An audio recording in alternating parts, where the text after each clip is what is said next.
My name is Abigail Turner, but everyone in town calls me Abby. I'm 22 years old, and until now my life has been like a calm river flowing between the banks of a forgotten little town in rural Kentucky.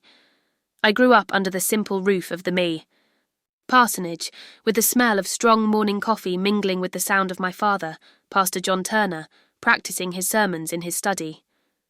He's a tall man, broad-shouldered, with a deep voice that makes the words of the Bible sound like gentle thunder.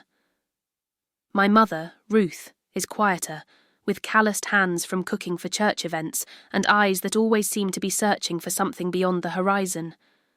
It's been just the three of us for as long as I can remember, a family bound by duty, faith, and a love that doesn't need many words. Today is Saturday, and the sun is already high, casting a golden light that makes the air feel warmer than it really is. I'm standing on the front porch, holding a mug of mint tea, the steam rising and brushing against my face. My light blue dress sways gently in the breeze, and I tuck a strand of my brown hair behind my ear as it keeps falling over my eyes. It's an ordinary day, one where I know exactly what's coming. I'll help Mum with preparations for tomorrow's church dinner, listen to Dad rehearse his sermon on forgiveness for the 1,000th time, and maybe read a bit of my favourite book before bed. Everything as predictable as the lines of the hymnal I've been singing since I was a kid, until he shows up. I first see him as a blur on the dirt road cutting through town, a tall figure walking with steady steps like he knows exactly where he's going. As he gets closer, I can make out more. He's dark-haired, with messy locks that look almost intentional, wearing a black leather jacket over a white t-shirt. There's something about him that doesn't fit here, maybe the way his eyes scan. Everything around him, or the posture that seems to carry an invisible weight. He stops near our fence, pulls a pack of cigarettes from his pocket, and lights one, exhaling the smoke like it's a thought he wants to forget. "Good morning," I say, almost without thinking, my voice louder than I intended. He turns his head toward me, and for a moment our eyes meet. His are a dark grey, deep like the sky before a storm, and there's a faint smile tugging at the corner of his mouth that sends a flush creeping up my neck. "Good morning, miss," he replies, his voice rough but with a tone that feels oddly kind. He takes another drag before tossing the cigarette to the ground and crushing it under his boot, like he's stamping out more than just the ember. "You're from around here, I take it?" "Born and raised," I say, stepping forward, still clutching my mug. "And you? I haven't seen you before." "Just passing through," he says, shoving his hands into his pockets. "Name's Ethan Cole, Abigail Turner," I reply, feeling a slight tremor in my voice, as if introducing myself to him is somehow more significant than it should be. He nods, like he's tucking my name away somewhere inside him, and for a moment we stand in silence.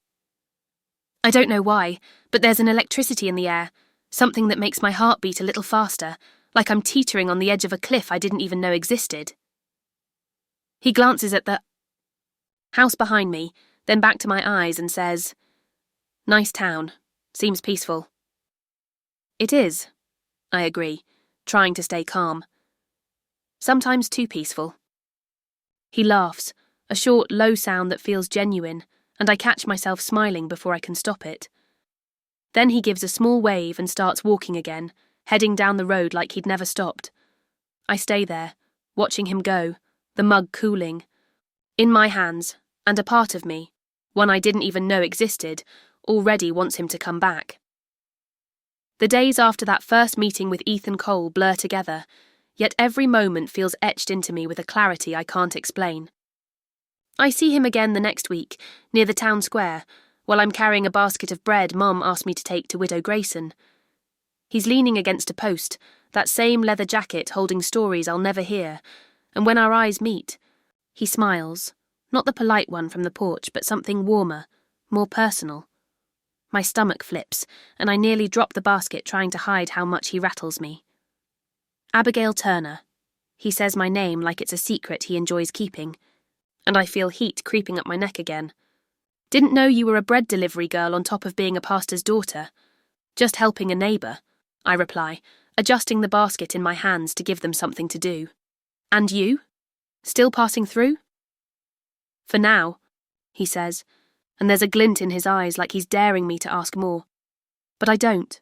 Not yet. From then on, he starts showing up more. It's not like I'm looking for him, at least that's what I tell myself, but our paths cross with a frequency that can't just be coincidence. One afternoon, he finds me leaving the church after helping Dad rearrange the pews for Sunday service. Another time, he's at the corner diner, sipping black coffee while I pass by with library books. Each time we exchange words, few, but enough to make him slip into the corners of my mind like a shadow I can't shake. Now, weeks later, I'm sitting on the porch again, but it's not just any Saturday anymore. The sky is streaked with orange and pink, and the air carries that sweet smell of freshly cut grass that always reminds me of late summer. Ethan appears on the same stretch of road where I first saw him, but this time he's not just passing through. He walks straight toward me, his boots kicking up dust, and stops a few steps from the porch. I stand, my heart pounding so hard I can almost feel it in my throat, and shove my hands into the pockets of my cardigan to hide their trembling. "Thought I'd ask you to take a walk with me," he says, no preamble, his rough voice cutting through the afternoon stillness. He slips his hands into his jacket pockets, like he's trying to seem casual, but there's an intensity in his eyes that holds me captive. "A walk?" I echo, as if I need to make sure I heard right. My mind spins with 1,000 thoughts. What Dad would say, what Mum would think, what the church gossips would make of it. But none of those voices are louder than the curiosity burning inside me. "Yeah, nothing big. Just to talk," he shrugs, but the way he looks at me makes it feel like nothing big is the last thing this will be. I hesitate for a second, biting the corner of my lip as I search for an excuse that doesn't sound like fear. But then, before I realise it, I'm saying, "Okay, give me a minute to grab my coat." He nods, and I rush inside, my heart racing as I snatch a light coat from the rack. I don't tell Dad or Mum, they're in the kitchen, discussing something about tomorrow's sermon, and I feel like a traitor slipping out like this in secret. But when I step back onto the porch and see Ethan waiting, with that half smile that feels just for me, the weight of guilt lightens a little. I descend the steps. He offers his arm like it's the most natural thing in the world, and I take it, feeling the cool leather of his jacket brush my skin. As we start walking side by side, I realise something in me has already shifted, something I'm not sure I can, or want to, undo. It's been weeks since that first meeting on the porch, and Ethan Cole has become as constant in my life as the air I breathe, something I can't ignore, even if I try. Today I'm sitting on the edge of my bed, the mattress dipping slightly under my weight, running my fingers over the cord of my necklace, the one with the tiny cross Mum gave me when I turned 16. The metal is cold against my skin, but my hands are warm, almost feverish, like my body doesn't know how to handle what I'm feeling. My room looks the same as always, with its floral curtains and the faint lavender scent from the sachet in the closet, but I don't feel like the same Abby who used to lie here every night. Ethan and I have been seeing each other almost every day now. He shows up out of nowhere, like a wind that doesn't warn you, and I make up excuses to leave the house, helping at church, running to the convenience store, anything that gives me a chance to run into him. Yesterday he found me by the creek, and we sat in the grass for hours, talking about everything and nothing. He has this way of looking at me, with those grey eyes that seem to see beyond what I say, and every time he smiles I feel a knot in my stomach I can't explain. He told me he grew up in a big city, that he's seen more of the world than I can imagine, but he never says much about what brought him here. When I ask, he brushes it off with a laugh or a question about me, and I let it go, because being with him is like holding a flame, hot, bright, and a little dangerous. But today, something's different. I saw him earlier on Main Street, talking to two men I'd never seen before. They were older, with hard faces and dark clothes that looked too expensive for a town like this. Ethan had his back to me, but I could see the tension in his shoulders, the way he gestured with his hands, quick and firm. One of the men said something low, and Ethan replied with a voice I barely recognised, sharp, cold, like a hidden blade. I stood frozen behind the bakery window, clutching a bag of bread Mum had asked me to pick up, my heart racing for reasons I didn't understand. When the men walked away, Ethan turned, and for a second, our eyes met through the glass. He didn't smile like usual. He just nodded, like he was telling me to forget what I'd seen, and then he left. Now, as I toy with my necklace, a weight settles in my chest. Mum passed by me in the kitchen earlier and asked why I was so quiet. "You okay, Abby?" she said, with that soft tone she uses when she's worried. I smiled and said yes, but... She looked at me too long, like she could see the cracks starting to form in me. Dad noticed something too. He didn't say anything, but at dinner his eyes lingered on me between bites, and I know he's waiting for me to spill what's going on. But how could I? How do I explain that Ethan is more than a stranger I met on the road, that he's becoming a part of me I'm not sure I should want? I get up from the bed and walk to the window, my bare feet feeling the wooden floor creak softly. Outside, the sky is darkening, and the town's lights glow faintly, in the distance. I think about Ethan, where he is now, what those men wanted with him. Part of me wants to run to him, ask everything, pry out the answers he guards so well. But another part, the one still echoing with Dad's sermons in my head, tells me to stay put, to not let myself get swept away by something I don't understand. My hands shake a little as I grip the necklace cord tighter, and I take a deep breath, trying to calm the storm inside me. I don't know what's coming, but I feel it's something big, something that'll change everything. And for the first time in my life, I'm not sure I'm ready. The days after our first porch meeting pass like a dream I can't fully grasp. Ethan comes and goes like a shadow that doesn't explain its source, but every time I see him, something inside me ignites. A flame I didn't know I could carry. He finds me in simple places, outside the church after Sunday service, near the grocery store where I pick up supplies for Mum, or even at the square where I sometimes sit to read. Each conversation is a thread pulling me closer to him, and I find myself laughing louder, speaking more freely, like with him I can be a version of myself I never dared to be before. Today is a muggy afternoon, the kind of heat that makes the air feel heavy in your lungs. I'm walking down Main Street, a wicker basket hanging from my arm, filled with apples I bought to make a pie. My yellow dress sticks to my skin a little, and I adjust the straw hat I'm wearing to shield myself from the sun. Then I see him. Ethan's leaning against a black pickup truck, sleeves rolled up to his elbows, revealing strong tanned arms. He's holding a water bottle, taking a long sip before he notices me. When our eyes meet, that crooked smile spreads across his face, and my legs wobble for a moment. "Abby Turner, the apple girl," he says, lowering the bottle and walking toward me. "Ethan Cole, the rootless man," I shoot back, trying to sound playful, but my voice quivers slightly. He laughs, and the sound is like a balm soothing something I didn't even know was restless. "So you like pies, huh?" "I make the best in town," I say, lifting my chin with a pride I don't really feel, just wanting to impress him. "I'll have to try that someday," he replies, and there's something in his eyes, a spark that makes me believe he means it. In the days that follow, we meet more often. He takes me for drives in his truck, and I find myself telling him stories about my childhood, how I'd climb the trees behind the church until Dad called me in for dinner, or how I once dropped an entire cake on the floor during a Sunday school event. Ethan listens intently, sometimes laughing, sometimes just looking at me in a way that sets my heart racing. He says little about himself, but what he does share fascinates me. He's been to big cities like Chicago and Nashville, worked in complicated business he never explains, and has a scar on his forearm he calls a dumb accident.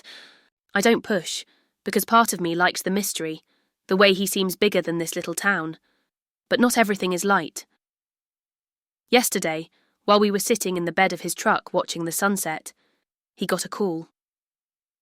The phone buzzed in. His pocket, and I saw his shoulders stiffen, like an invisible weight had dropped on him. He stepped away a few paces, speaking low, but I caught fragments. "Not now. Handle it."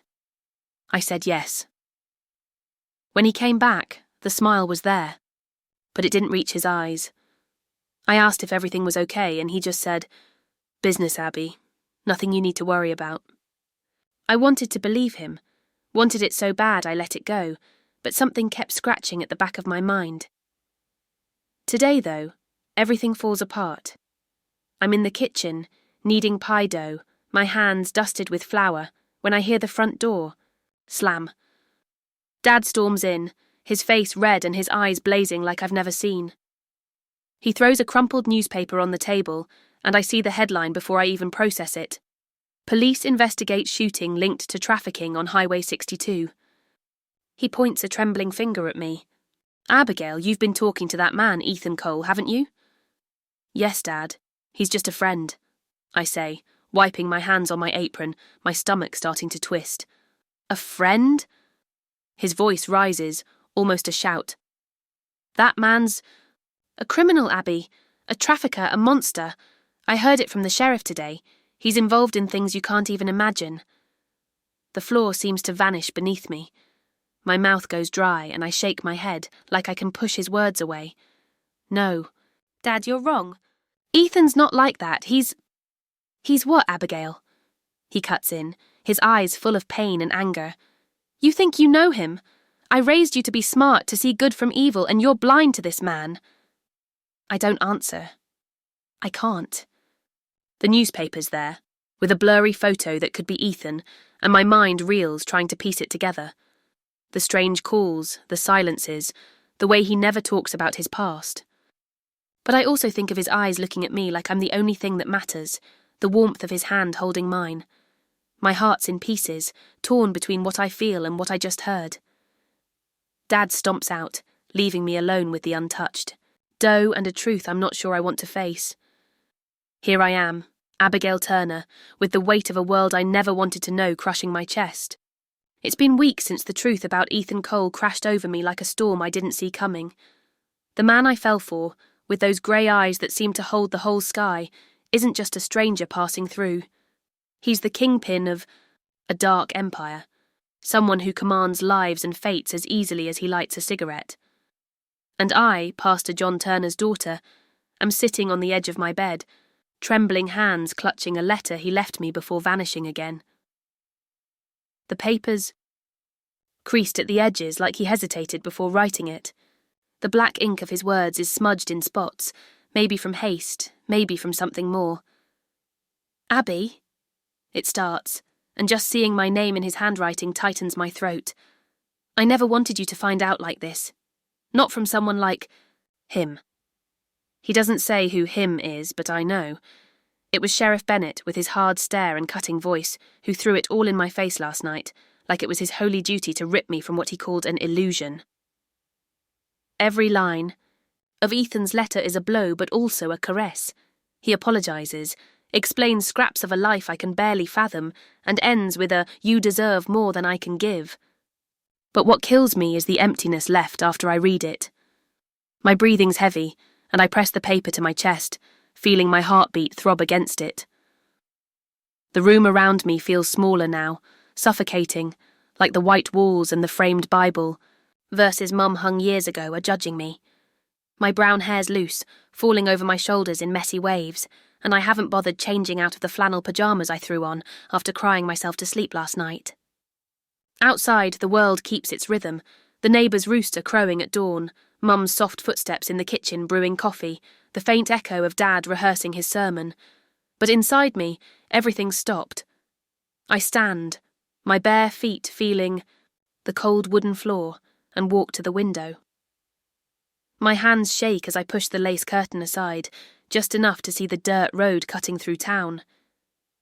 That's where I first saw him, with that leather jacket and that crooked smile that changed everything.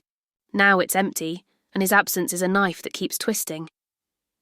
The sheriff said Ethan's gone, that he won't come back, but I don't know if I believe it. Part of me wants him to be lying, wants Ethan to show up again, walking with those steady steps, calling me miss like nothing's changed. The other part, the one raised on Dad's sermons about right and wrong, thinks I should burn him from my memory. But I can't. Not when I still feel the warmth of his fingers brushing.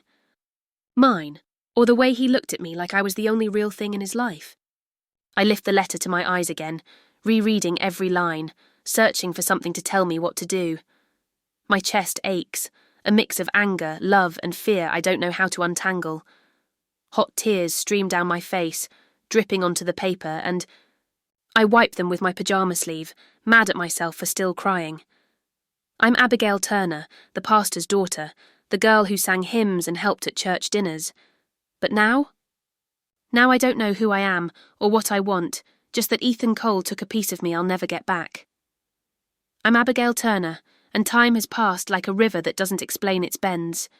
Months have gone by since I held that crumpled letter, since Ethan Cole's emptiness became a shadow I carry with me. The town's the same. The church bell still rings on Sundays, Mum's coffee still fills the house, and Dad still preaches with the same fire. But I've changed. I'm not the girl who waited for life to follow a script of hymns and prayers anymore.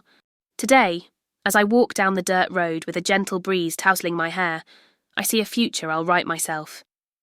Ethan hasn't come back, and maybe he never will, but he left something in me, a flame that won't die, a courage I didn't know. I had.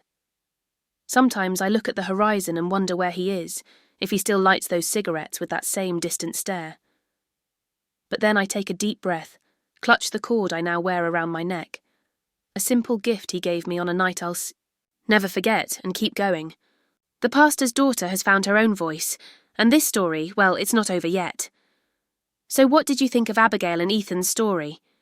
If you sighed, got emotional, or just want to know what happens next, don't forget to drop that. Sneaky like to help the channel grow. Subscribe to Pages of the Heart and hit the bell so you don't miss any romantic stories coming your way. And let me know in the comments, what do you think Abigail should do now? Let's talk about it. See you next time, folks.